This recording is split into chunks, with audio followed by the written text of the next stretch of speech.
सिंदूर येतोय का हो हा सिंदूर? तर मंडळी, आज आपण एका अशा विषयावर बोलणार आहे, तो आपल्या समाजाला लागलेली एक कीड आहे.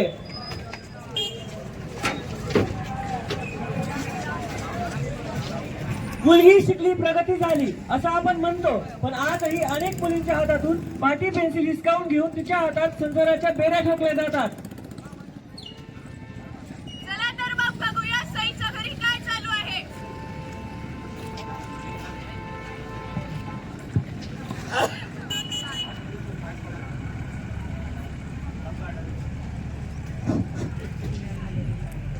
सई, किती कधी वाजतेस? चल उठ, आवर बघू. तुझं काका येतेला तर पाहुण्यांना घेऊन. पण आई, उद्या माझी परीक्षा आहे, तुला माहिती आहे ना, मला बोलवून देतात. काय ग, कसली परीक्षा? मोठी झालीस तू आता. शेजारच्या गावच्या पाटलांचा मुलगा सांगून आलाय, घर श्रीमंत आहे, तुला सुखात ठेवेल. अरे हो, मुलगी बघता बघता मोठी झाली. हात पिवळे करायचा चेहचे, म्हणजे आपल्या डोक्यावरचं ओझं हलकं होईल. पण बाबा, मला अजून लग्न नाही करायचं, मला शिकायचंय. गब्बस, बापाच्या शब्दाबाहेर जायचं नाहीस. जास्त शिकलीस की आमच्या डोक्यात मिरे वाटणार. काय हो तुम्ही, किती लावून बोलता पोरीला? झाली की आता 16 वर्षाची, जरा दमानं बोला बरं. अगं, परिस्थिती बघ आपली. पोरीचं लग्न झालं की जावयाकडून पैशाचा आधार मिळेल. पोरीचं लग्न झालं की होईल सगळं चांगलं. पण लग्नाला तर पाहिजे की बायका. अगं, पोराकडचं लग्न लावून देणार म्हटलेत, आणि काय झालंच तर आहेच की भाऊ. बरोबर बोलला बघ भाऊ तू. पोराचं घराणं चांगलं आहे, आणि एकदाच का लग्न झालं की आपण निवांत. आणि पोरी तर असतातच की परक्या सुद्धा. बालपण म्हणजे स्वप्नाची उमलणारी कळी, हसण्याचे, खेळण्याचे, शिकण्याचे दिवस. पण आजही काही घरात हे बालपण हिसकावून ठेवून त्यांच्या पायामध्ये संसाराच्या बेड्या ठोकल्या जातात. मुलगी म्हणजे ओझं नाही, ती भविष्यातला प्रकाश आहे. पण समाजाला हे लवकर मान्यच होत नाही. तर आताच आपण पाहिलं की खडतर आर्थिक परिस्थिती आणि सामाजिक दबाव यामुळे शामरावांनी सईचं लग्न ठरवलं. पण सईचं लग्न ठरवलं तरी तिला गावकऱ्याकडून शाळेतून घरी जाताना टोमणे दिले जातात. तर ते बघूया पुढच्या मध्ये.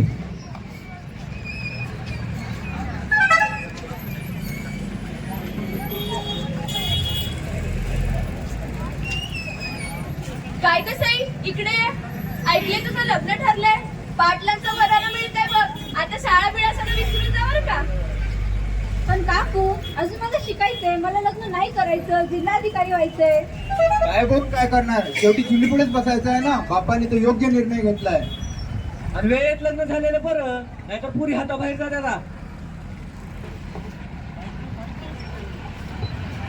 अगं सई, तू रडतेस का? आम्ही जे ऐकलं ते खरं आहे का? हो ना ग, बाबा ऐकतच नाहीत ना. काका तर बोलले मुली परक्याचं धन असतात. माझं स्वप्न तुळीत मिळणार का ग? तू घाबरू नकोस, आपण काहीतरी करूया. नको, बाबाला कळालं तर ती परत मला कोणतील. घरी काय कालवा लावलाय तिथं? आणि सई, लग्नाचं बघ जरा आता. पाहिलेत मंडळी, ही सईची एकटीची व्यथा नाही बरं. समाजाचा दबाव आणि जुनाट विचार एका फुलाला उमलण्याआधीच खोडून टाकतात. मला पायलट व्हायचं होतं, मला आकाशात उडायचं होतं.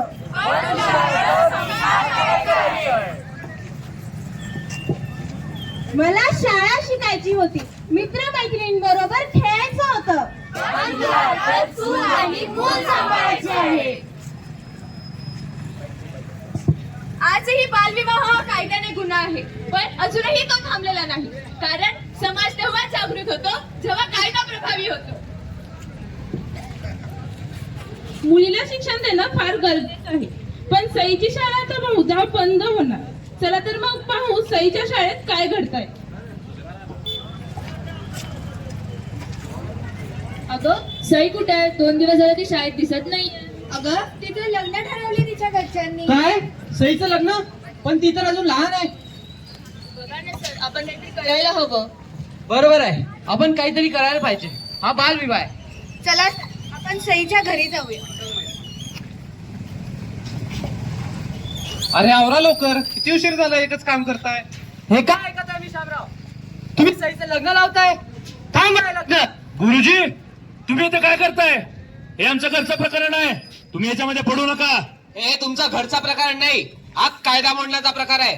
18 वर्षाखालील मुलीचं लग्न लावणं हा कायद्यानं गुन्हा आहे. श्यामराव, सई हुशार आहे, तिला शिकू द्या.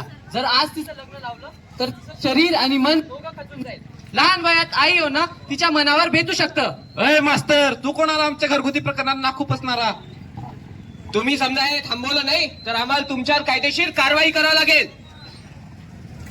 बरोबर आहे. बालविवाह करणाऱ्या पुरुषाला 2 वर्षापर्यंतची जेल आणि 1 लाखापर्यंतचा जुर्माना होऊ शकतो.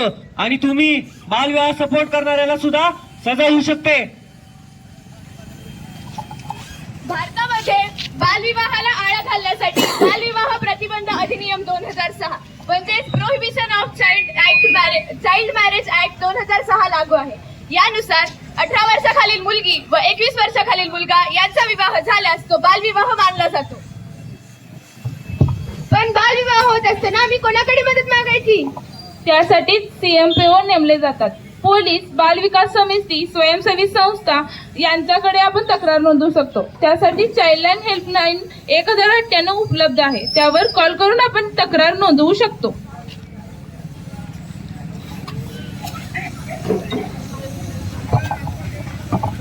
सई, मला माफ कर, मी तुझ्या शिक्षणाकडे दुर्लक्ष केलं. सई, गरिबीच्या भीतीमुळे मी पाप करायला चाललो होतो. आता माझी सई शिकणार.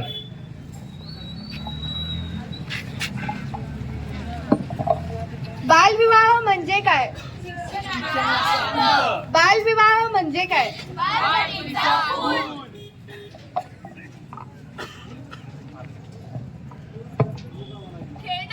खेळणं हातात असताना हातात मेहंदी कशी? शिक्षण असताना जबाबदारी अशी कशी? आज आपण प्रगतीची भाषा बोलतो, पण आजही काही घरात मुलीचं वय मोजला जातो. शिक्षणात नाही तर लग्नात. 18 वर्षाखालील मुलीचं लग्न हा गुन्हा आहे. बालविवाहामुळे मातृमृत्यू, शिक्षण बंद व हिंसा वाढते. पण समाज काय म्हणेल? समाज तेच म्हणतो जे आपण सहन करतो. खेळायचं वय, बागडायचं वय, ओझं का द्यायचं संसाराचं. बालविवाह गुन्हा आहे. आजही समाजात एक काळा डाग आहे, तो म्हणजे बालविवाह. जिथे भावल्यांच्या हातात खेळणी असायला हवे तिथे त्यांच्या हातात संसाराची जबाबदारी. 18 वर्षाखालील मुलीचे शरीर हे बाळणपणासाठी पक्व झालेले नसते. त्यामुळे गर्भाशयातील विविध समस्या उद्भवू शकतात. कमी वयात प्रसूती झाल्यास संसर्गामुळे किंवा रक्तस्त्रावामुळे आईचा मृत्यू होण्याचा धोका वाढतो. बालविवाहामुळे मुलीच्या पोषणाकडे दुर्लक्ष होते. गरोदरपणात शरीराची अन्नाची गरज वाढलेली असते, पण जर ती पूर्ण नाही झाली तर रक्तस्राव किंवा कुपोषणासारखे वेगवेगळे आजार उत्पन्न होऊ शकतात. बालवधूंना लैंगिक शिक्षणाचा अभाव असतो, म्हणून त्यांना HIV सारखे जीवन घेणे आजार उद्भवतात. बालविवाह हा कायद्याने गुन्हाच नाही तर मानवी हक्काचे उल्लंघन आहे. चला बड्यांनो, जागृत होऊया. अरिष्ट ही प्रथा मुळापासून उमटूया. सईच्या डोळ्यातील आसवांना आता बळ देऊया. बालविवाह मुक्त गाव हेच स्वप्न पाहूया, हेच स्वप्न पाहूया, हेच स्वप्न पाहूया. धन्यवाद.